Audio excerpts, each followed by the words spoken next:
Hello guys, कैसे हो सब लोग। This is my another vlog. तो देखिए, हम लोग रात को 1 बजे निकल गए थे हरिद्वार के लिए। तो गाड़ी में थोड़ा सा मस्ती कर रहे थे दोनों भाई मिलकर, और ये मेरा पति जो गाड़ी चला रहे। तो सब बातें बातें कर रहे थे। ऐसे बात करते करते हम पहुंच गए थे हरिद्वार। और देखिए, हरिद्वार में अभी देखिए मौसम कितनी ठंड हो रखी है। और आपको पता है, हरिद्वार में जो पानी है भाई बहुत ठंडी है। मतलब एकदम आपको लगेगा कि बर्फ़ के पानी से आप नहा रहे हो। और हमने इस टाइम हरिद्वार में जाके हमने नहाया भी है, और वो भी रात के 3:30 बजे। और हम यहाँ पे थोड़ा सा फ़ोटो वोटो ले रहे थे कि देखते कैसा फ़ोटो वोटो आ रहा है, पर इतना अच्छा नहीं आ रहा क्योंकि रात का टाइम था। 3 साढ़े 3 बजे की टाइम थी। फिर भी हमने फ़ोटो वोटो ली। फ़ोटो वोटो लेने के बाद हम सीधा चले गए थे नहाने के लिए।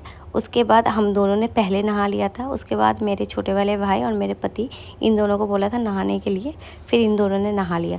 और मेरा जो छोटा वाला भाई था, उसको नहाने का बिल्कुल मन नहीं था, पर हमने सब ने बोला कि फिर नहा ले, तू इतना दूर से जब आए ही है तो नहा ले। फिर उसके बाद उसने नहा लिया। उसके बाद मेरे पति को बोला, भाई आ जाओ जल्दी, नहीं तो फिर बुखार आ जाए। फिर ये भी आ गया। फिर इसके बाद नहा धो के हम निकल गए थे वृंदावन के लिए।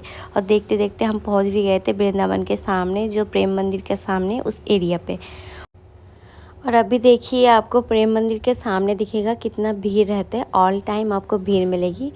पर अगर आप सोचते हो कि आपको वृंदावन कभी आना है या फिर आ चुके हो, तो आपको पता ही होगा यहाँ पे ऑल टाइम भीड़ रहते हैं। तो मेरी बेस्ट सजेशन यही है, अगर वृंदावन में आना चाहते हो तो आप वीकेंड पे मत आइए, आप वीकडेज पे आइए, क्योंकि वीकेंड पे बहुत भीड़ रहती है। वैसे वृंदावन में ऑल टाइम भीड़ रहते हैं। उसके बाद हम चले गए थे बांके बिहारी मंदिर के दर्शन के लिए। फिर बांके बिहारी मंदिर में दर्शन किया। फिर हमने प्रसाद वसाद लिया। और आपको पता ही होगा, बांके बिहारी की दर्शन करना बहुत बहुत डिफ़िकल्ट है, क्योंकि बहुत भीड़ रहती है। वीकेंड हो वीकडेज हो, ऑल टाइम भीड़ रहती है। उसके बाद हमने फिर गए इस्कॉन मंदिर जाके 1-2 घंटे तक हम इस्कॉन मंदिर पर रहे। उसके बाद फिर प्रेम मंदिर के दर्शन के लिए गए। प्रेम मंदिर पे भी थोड़ा सा मतलब टाइम स्पेंड किया। उसके बाद हम फिर होटल में चले गए। फिर रात को खा पी के सो गए थे। उसके बाद दूसरे दिन सुबह हम आ गए थे वो बरसना के लिए। फिर मैं आपको एक बात बता देती हूँ, अगर बरसना आप आ रहे हो राधा रानी के दर्शन के लिए, तो फिर आप उड़न खटोला पे ही चढ़ना, क्योंकि आपको पता ही है कि बरसना बहुत ऊपर है। आपको अगर गाड़ी लेके आते हो तो ऊपर चढ़ने के टाइम बहुत जैम रहती है, बहुत जैम। तो आपको 6-6 घंटे 5-5 घंटे लग जाएगा। और उससे अच्छा आप उड़न खटोला पे भी भीड़ रहता है, पर इतना नहीं। आप 1 घंटे के अंदर ऊपर पहुंच जाओगे। उसके बाद हम भी ऐसे करके पहुंच गए थे। फिर हमने राधा रानी के दर्शन की।